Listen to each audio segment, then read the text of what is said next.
먼저 어제 공수법안 표결 처리 이후 이제 권력기관의 구도가 어떻게 달라지게 될지 한번 생각해보고 정치권 분위기도 함께 살펴보도록 하겠습니다. 23년 만에 열린 공수처 시대, 일단 검찰의 기소 독점권이 이제 무너졌습니다. 어제 공수처법 찬성 160, 반대 14, 기권 3 이렇게 처리가 됐는데 당초 어제 중계할 때는 찬성이 159명이었죠. 그런데 민주당의 신경민 의원이 찬성을 눌렀는데 불이 안 들어온 걸로 확인이 돼서 모두 찬성이 160명인 것으로 최종 집계가 됐습니다. 자유한국당 의원들 선거법 처리 때와는 달리 큰 저항 없이 표결에 참석하지 않는 방법으로 반대 입장을 밝혔고, 민주당에서 반대파가 좀 다른 선택을 했습니다. 그동안 공수처법에 대해서 부정적인 입장을 밝혀왔던 금태섭 의원 그리고 조응천 의원 두 사람 어떻게 표결에 참여할지 궁금했는데 조응천 의원은 찬성표를 던졌습니다. 그렇지만 금태섭 의원은 결국 기권했습니다. 두 사람 모두 검찰 출신이죠. 청와대는 역사적 순간이었다라고 평가했고, 조국 법무부 장관, 전 법무부 장관 눈물이 핑 돈다 이런 감회를 나타냈습니다. 윤석열 검찰총장은 앞으로 형사 절차가 큰 변화가 있을 것으로 예상된다면서도 역량이 약화되는 일이 없도록 최선을 다하자 이렇게 신년사에서 검찰에 당부했습니다. 관련된 영상을 먼저 보실까요?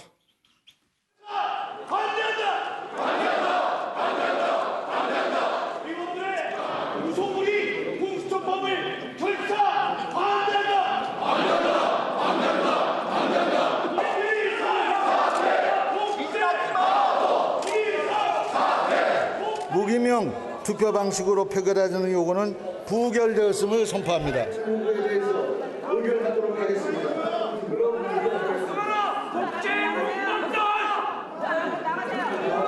대한 사람 대한으로 길이 보전하셈. 찬성 159인, 반대 14인, 기권 3인으로서 가결되었음을 선포합니다. 사일정 제2항부터 제3항까지는 자유한국당은 위헌이 분명한 공수처법에 대해 즉각 헌법 소원을 제기할 것입니다. 헌법재판소는 공수처의 위헌에 대해 신속하게 판단을 내려주길 촉구합니다. 공수처 설치는 대한민국 민주주의의 일보 전진입니다.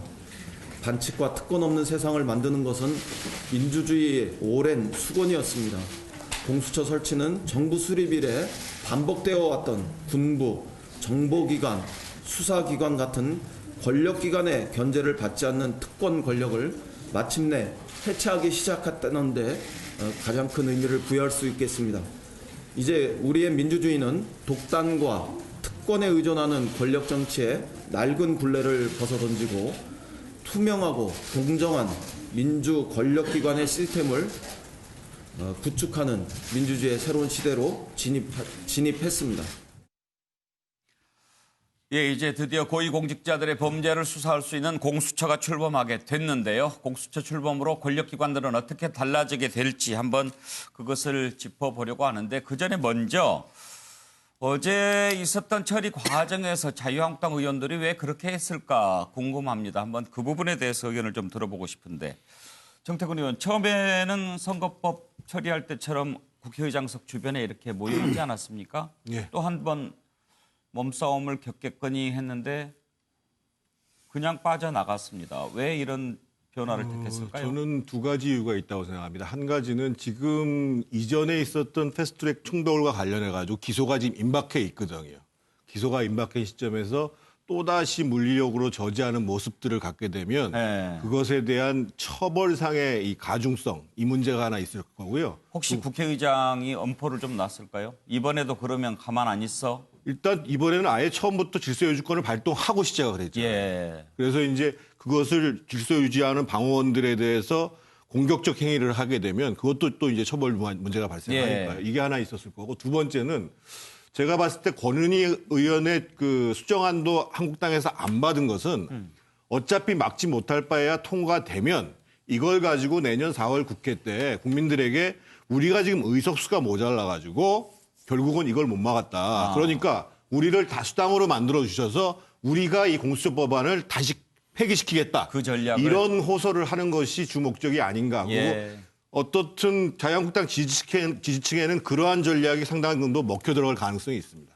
최정 교수 어떻게 보면 또 권은희 수정안을 받는다면 이제 뭐 4+1 협의체가 만든 안을 없애기는 할 수 있겠지만 만약에 위헌 심판이라든지 이런 것을 가려고 한다면 아예 그거 받는 것도 좀 부담스러웠을 거라는 분석도 있더라고요. 그렇죠. 사실 뭐 지금 자유한국당 입장에서는 공수처 자체가 괴물이다 해서 이 공수처 자체를 전면적으로 거부했기 때문에 협상 테이블조차 거부한 상황이지 않습니까? 그런데 뒤늦게 와서 공수처라는 실체는 인정하고 거기서 소위 말해 독소 조항만 그러니까 지금 제거한다는 그 자체가 그동안 강경한 투쟁을 해왔던 자신들의 입장하고는 약간은 조금 모순되는 모습. 이율배반적이죠. 이율배반적인. 예. 그러한 부분들도 아마 작용했던 것이 아닐까 생각이 들고요. 앞서 뭐 우리 정태훈 의원께서 잘 설명을 하셨지만 어제 왜 그럼 자유한국당이 그렇게 강력하게 제지를 안 했느냐. 네. 뭐 그 분석하신 것도 맞습니다. 맞는데 저는 또 중요한 또 하나가 빠져 있다는 생각이 듭니다. 어떤 거요? 결국은 선거법은 자신들의 밥그릇이잖아요. 예. 그동안 그러니까 2012년도에 국회 선진화법이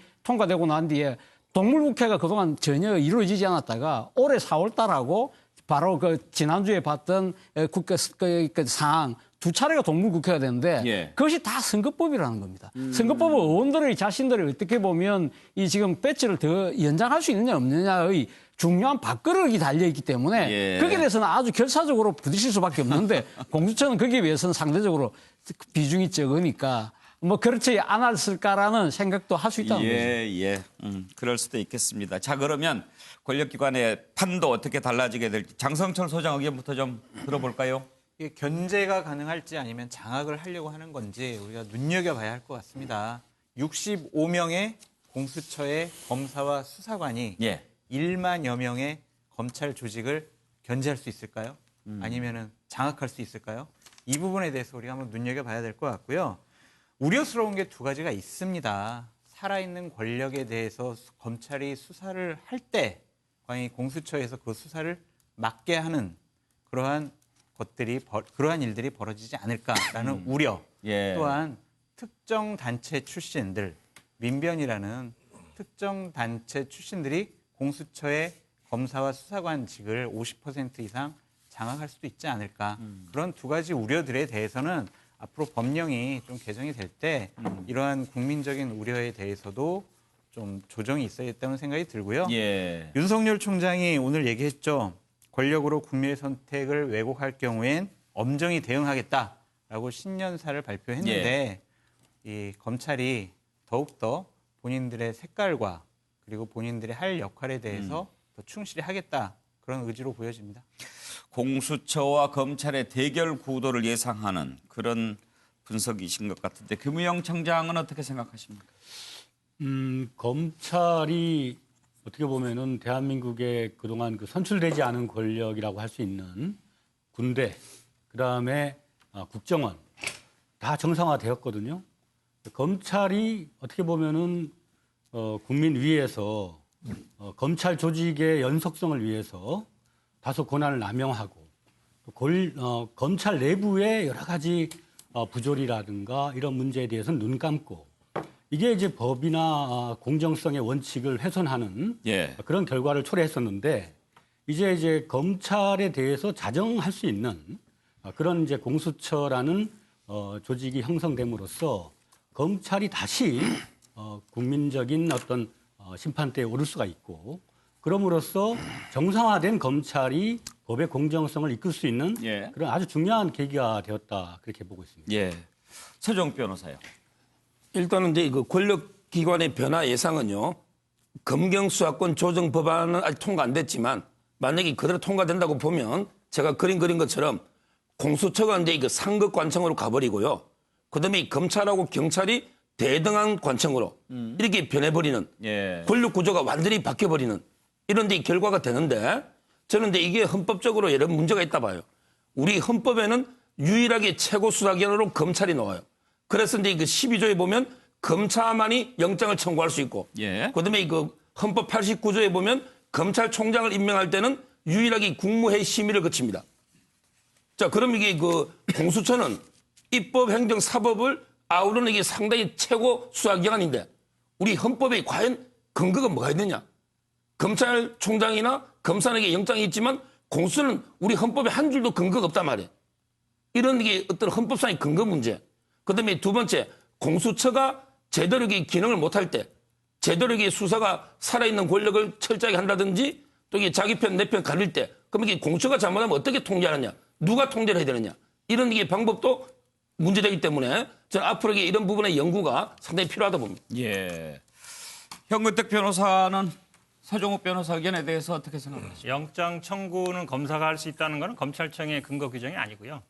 왜냐하면 사실은 이제 공수처 검사도 검찰청법상 검사로 돼 있습니다. 그러니까 공수처에 있는 검사도 검사예요. 청구 권한이고 지금 이제 국무회의 심의 받는 건 검찰총장이라고 돼 있긴 한데 그게 조직의 근거는 아닙니다. 그러니까 우리 헌법에 보면 기본적으로 행정각부에 대한 거는 법률로 정하게 돼 있습니다. 예를 들어서 경찰청을 포도청이라 해도 헌법 위반은 아니에요. 왜냐하면 법으로 정하면 되는 거거든요. 행정각부의 기본적인 거는 법률로 정하는데 그 법이 공수처법이 되는 겁니다. 그러면. 그래서 제가 보기에 뭐 검찰, 경찰은 헌법상 조직이고 공수처는 헌법상 근거가 없다는 거는 성립 안 되는 것 같고요. 지금 말씀처럼 아마 가장 큰 의미는 지금 아마 기소 독점주의가 물론 보는 사람마다 좀 다릅니다. 그러니까 저는 아마 1912년으로 보고 싶은데 이때 그 일제시대 때였는데요. 조선 형사령이 만들어지면서 검찰 권한이 굉장히 강화되는데 이때부터 아마 검찰이 이제 기소 독점을 해왔다고 보는데 정식적으로 본다 그러면 이제 형사소송법이 제정된 게 1954년입니다. 그렇게 보면 한 60년이나 100년 만에 이게 결국은 기소 독점이 깨진 것이고 우리 참여연대에서 96년에 이제 처음으로 입법청을 했었습니다. 그렇다 본다 그러면 이게 한 23년 되는 건데요. 결국은 아마 가장 크게 본다 그러면 검찰의 가장 큰 권한이 이제 기소 독점, 그다음에 뭐 기소 편의, 그다음에 뭐 이렇게 보는데 기소 독점주의가 깨졌다는 데 의미가 있다 보고요. 아마 근데 절반밖에 지금 안 됐다고 봅니다. 왜냐하면 이제 검경 수사권이 좀 남아 있어서 이것까지 되면 제가 보기에 우리가 이제 수사 특히 이제 우리가 뭐 사법제도라 그러면 이제 어찌 보면 이제 법원까지 포함하는데요. 그 안에서 이제 법무 검찰, 특히 검찰의 어떤 그동안 과도한 어떤 권력 남용이라든지 이런 걸 막을 수 있는 기본적인 토대는 됐다. 더 중요한 거는 앞으로 이걸 운행하는 과정에서 윤석열 총장도 얘기했지만 얼마나 이게 협조적으로 되느냐 이런 부분이 달려 있다고 봐요. 그러니까 아마 운영의 모델을 살 필요가 있다고 봅니다. 이번에 통과된 법안을 보면 공수처의 수사 대상이 대통령, 국회의원, 대법원장, 대법관, 헌법재판소장, 국무총리, 그리고 중앙선관위원회 같은 정무직 공무원, 판사, 검사, 그리고 경찰 중에서는 경무관급 이상 이렇게 돼 있습니다. 정태근 의원, 아무래도 이제 공수처가 설치가 되면 권력기관의 판도가 좀 많이 달라지겠죠, 이러면. 그렇죠. 그렇게 권력기관의 변화가 생김에도 불구하고 이 법이 무리하게 통과됐기 때문에 저는 문제라고 보여지는데요. 이번에 제가 느낀 것은 검찰개혁보다도 더 필요한 일은 정치개혁이다. 왜 그러냐면 이 최종적으로 통과된 이 공수처 법안은 당초에 패스트트랙에 올라왔던 법안하고 상당히 다릅니다.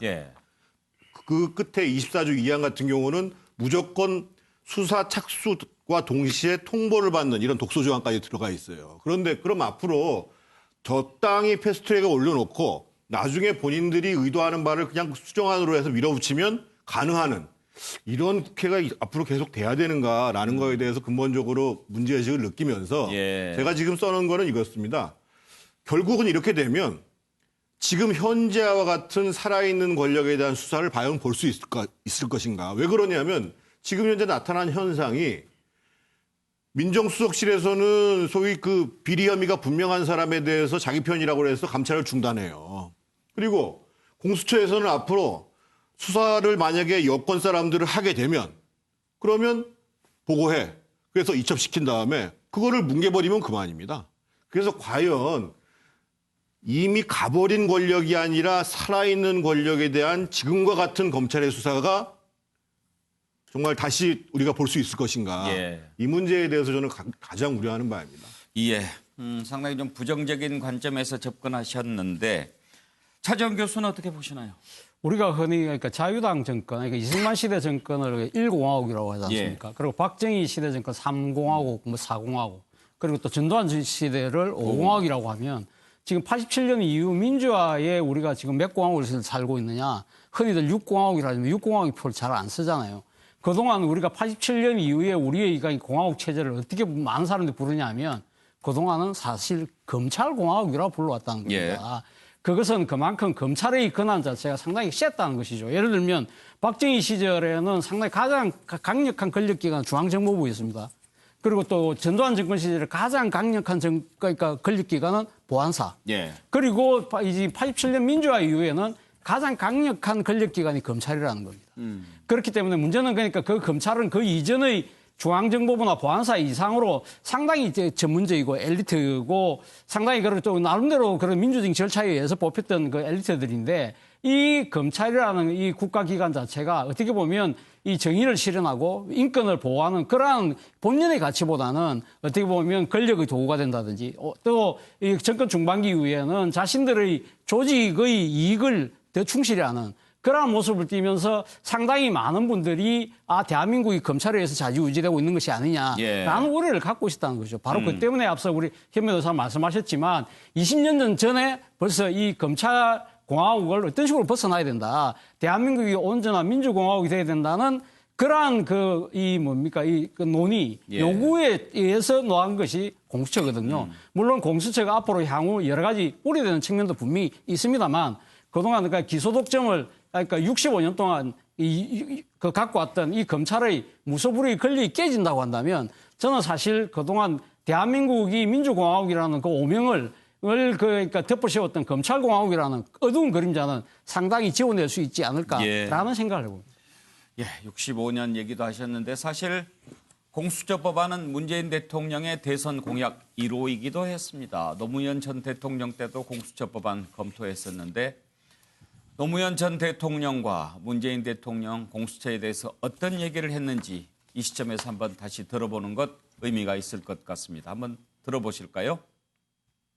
검찰은 수사권 기소권 분리하고 공수처 설립해서 검찰을 견제하고 검찰의 잘못에 대해서 책임을 물을 수 있도록 그렇게 갖춰야 한다고 봅니다.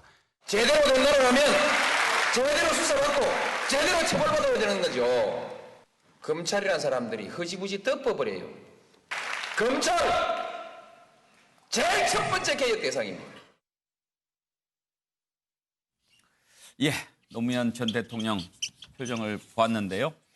자, 이제 검찰과 공수처와의 관계, 그 위상 관심 모아집니다. 윤석열 총장은 앞으로 형사 절차에 큰 변화가 예상된다 그랬는데요. 이번 신년사 내용은 아니지만 그동안에 윤석열 총장이 검찰 개혁과 관련한 얘기들 한번 좀 들어보죠. 저를 비롯한 검찰 구성원들은 검찰의 변화를 바라는 목소리가 그 어느 때보다도 크다는 것을 잘 알고 있습니다. 검찰 개혁을 위한 국민의 뜻과 국민의 대의기관인 국회의 결정을 충실히 받들고 검찰 스스로 추진할 수 있는 개혁 방안은 과감하게 실행해 나가겠습니다. 오늘 이 자리에서 말씀해 주시는 위원님들의 애정어린 조언을 성실하고 겸허한 자세로 경청하여 국민이 원하는 검찰, 국민과 함께하는 검찰이 되도록 노력하겠습니다. 예, 서정욱 변호사, 앞으로 윤석열 검찰과 공수처, 이제 물론 뭐 공수처가 출범하려면 한 6, 7개월 걸리겠죠. 네. 어떻게 달라지게 될 것 같습니까? 가장 중요한 거는 이제 국가 전체적으로 총량적인 국가가 이제 부패 대응 역량을 늘리는 거. 예. 이게 제일 중요한 거 아니겠습니까? 네. 근데 저는 지금 보면 법을 보면 이제 그 검찰이나 경찰은 원칙적으로 못하고 공수처만이 전담을 하면 관계 전체적인 국가적인 총체적 부패 대응 역량이 늘어나는가 상당히 의문을 가지고 있습니다. 예. 공수처 인원 25명, 수사관 40명으로 관계 기존 검찰 10,000명이 하는 이게 가능한가? 따라서 저는 물론 이 관할이 겹칠 때는 공수처한테 우선적 관할권을 주는 게 맞지만 그러나 그게 아니고 독자적으로 처음에 수사하는 거는 막을 필요는 없거든요. 결국 이 그 검은 고양이든 흰 고양이든 쥐를 잘 잡는 게 중요하듯이 공수처든 검찰이든 경찰이든 부패 한 공지에 잘 잡는 게 중요한 거 아닙니까? 따라서 저는 경쟁과 어떤 균형 위해서 이게 문제가 있고 제가 공수처 법안을 2002년에 신기남 안부터 최근에 14번 발의가 됐는데 그 안을 이게 다 봐도 사전에 통보 조문 24조 2항은 없어요. 이번에 유일하게 들어간 조문이기 때문에 예. 따라서 이 조항은 반드시 총체적 부패 대응 능력에 문제 있기 때문에 개정이 필요하다 봅니다. 현근택 변호사 보시기에 윤석열 총장 지금 심경이 어떨 것 같습니까? 뭐 검찰하고 이 공수처를 1대1로 봐서 비교하는 건 비교 자체가 안 되죠. 그러니까 인원수도 아까 지금 뭐 100명도 안 됩니다. 검사도 25명이기 때문에 예. 사실 지금 전국 검찰에 2,300명 정도 되거든요. 인원은 지금까지 한 10,000명이 넘습니다. 그러니까 한 1% 정도 될까 말까예요. 그럼 제가 보기에 이 사실은 소금의 역할이라는 게 적은 양으로 이제 부패를 방지하는 거거든요. 예. 그 정도 역할. 그러니까 제가 보기에는 소금 역할은 충분히 할 거다. 왜냐하면 그동안 이 검찰 내에 어떤 문제가 터졌을 때마다 뭐 특검도 하고 아니면 뭐 특별 검사도 임명했지만 제대로 안 됐거든요. 그 예. 이유는 뭐냐면 항시적이지 않다는 거예요. 언제든지 견제할 수 하는 게 아니었거든요. 문제가 커지고 굉장히 여론의 부담이 됐을 때만 뭐 김학의 사건이든 아니면 그랜저 검사 사건이든 뭐 특별 검사를 해서 수사를 했는데 이렇게 상시적인 조직이 있으면 긴장할 수밖에 없거든요. 저는 그래서 1%의 인원밖에 안 되지만 부패를 방지하는 썩는 걸 방지하는 그 소금 역할은 충분히 할 것이다. 예. 보고 있습니다. 사실 프레임에 좀 갇혀 있었던 그런 느낌이 없지 않아 있습니다만 이제 공수처법 통과가 됐으니까 공수처든 검찰이든 이 사회가 올바로 서는데 각자 최선을 다한다면 조금 더 나아질 수 있지 않을까요? 그렇게 기대해 봅니다. 어제 표결과 관련해서 관심을 모았던 두 사람 조응천, 금태섭 두 의원이요. 조응천 의원은 결국 찬성표를 던졌습니다. 검찰 출신인데 반대 그동안 입장을 밝혔지만 당론이라서 무거운 마음으로 찬성했다. 이렇게 밝혔는데요. 그렇지만 금태섭 의원은 결국 기권했습니다. 반대까지는 아니지만 그런데 당론인데도 기권표를 던졌다 하는 것에 대해서 홍익표 수석 대변인은 유감의 뜻을 표했습니다. 뭐 징계까지는 하지 않겠다고 하지만 정태근 의원 저런 반응 나온 것 일단 지금 지지자들로부터는 상당히 뭐 좀 문자 폭탄도 받고 그렇다고 하던데요. 먼저 저희가 국회의원이라는 사람들이 도대체 어떤 사람들인가. 헌법에 이렇게 규정되어 있습니다. 헌법 46조 2항에 보면 국회의원은 국가이익을 우선하여 양심에 따라 직무를 행하도록 되어 있습니다. 이게 헌법 정신입니다. 그러니까 당리 당략을 따르는 게 아니라 양심에 따라 해야 한다는 겁니다. 근데 그동안 금태섭 의원이 뭐라고 얘기를 해왔냐면요. 결국은 수사권과 기소권을 분리시키는 문제가 굉장히 중요한 문제이고 이러한 공수처, 지금 현재와 같은 공수처는 나쁜 정권이 들어서면 충성 경쟁으로 이어져 공수처가 악용될 우려가 있고 또 고위 공직자만을 대상으로 하는 수사권, 기소권 두 가지를 모든 가진 기관은 전 세계 어디에도 없다라고 자기 소신을 밝혀왔어요. 예. 그러면 그 소신에 따라서 양심을 가지고 표결을 하는 것이 헌법에 맞는 것이지 그 양심을 지켰다고 해가지고 문자폭탄을 보내고 징계를 한다? 그러면 그 징계를 하는 정당은 위헌 정당이 되는 겁니다. 헌법 정신을 위반하는 정당이 되는 겁니다. 그래서 저는 유권자들이 개별적으로 옳다 그르다 의견을 표현할 수 있습니다만 문자를 계속 보내서 공격을 하는 것도 저는 일종의 테러라고 보여지는 것이고요. 만약에 민주당에서 금태섭 의원에 대해서 불이익을 준다. 그러면 민주정당을 포기하는 것입니다. 차지원 교수 뭐를 따르자니 뭐가 울고 이런 게 생각이 나는데요. 사실 뭐 지금 그러니까 이 개별 그러니까 국회의원이 다 헌법기관인데 예. 헌법기관으로서 가지고 있는 개인적인 정치적 신념이나 소신과 당론이 항상 일치할 수는 없지 않습니까? 예. 그렇기 때문에 이러한 문제들은 상당히 오랫동안 논란이 되어 왔었는데요. 그동안은 보면 관행적으로 당론이 결정되면 그걸 따르는 것들이 그동안에 그러니까 정당 소속의 의원으로서의 한 모습이었는데 저는 금태섭 의원이 어제 반대표가 자신의 뭐 신념은 반대였지만 기권이라는 식으로 자신의 의사를 표시한 부분은 저는 또 다른 차원에서의 하나의 우리 민주주의 하나의 또 다른 진전이라는 생각도 가져봅니다. 그러니까 네. 지금 뭐 물론 자신이 만약 자신 한 표 때문에 모든 것이 어그러지는 상황이라고 한다면 상당히 고심이 컸을 수 있겠지만 예. 그것이 아니라 그러니까 지금 이 공수처가 가질 수 있는 여러 가지 그러니까 또 지금 이 부작용에 대한 우려들도 있는 거 아닙니까? 이런 예. 측면에서 본다고 한다면 여당은 한 명 정도는 기권을 함으로써 향후 예상될 수 있는 공수처의 그런 여러 가지 문제들에 대해서 경고의 등을 밝혔다. 그런 측면에서는 좀 높게 평가해 볼 필요도 있지 않나 하는 생각이 들어요. 예. 그렇기 때문에 제가 오늘 판넬에서 뭐라고 썼냐면요. 금태섭이라고 썼습니다. 한번 비춰주시죠. 이 지금 태자가 몇 때린다는 거죠? 태행할 때 볼기칠 태자거든요. 태자를 차 교수가 쓰니까 사람이 웃는 것 같아. 그러니까 이 태행은 치지 말고 섭자는 포섭할 때 잡을 예. 섭자거든요. 예. 이렇게 잡아라는 거죠. 아. 민주당 입장에서는. 아. 그래서 금태섭 몇 때리지 말고 잡아라. 몇 대를 잡아라. 그게 예. 민주 발전을 위한 하나의 길이라는 식으로 제가 총구를 드리고 싶습니다. 예.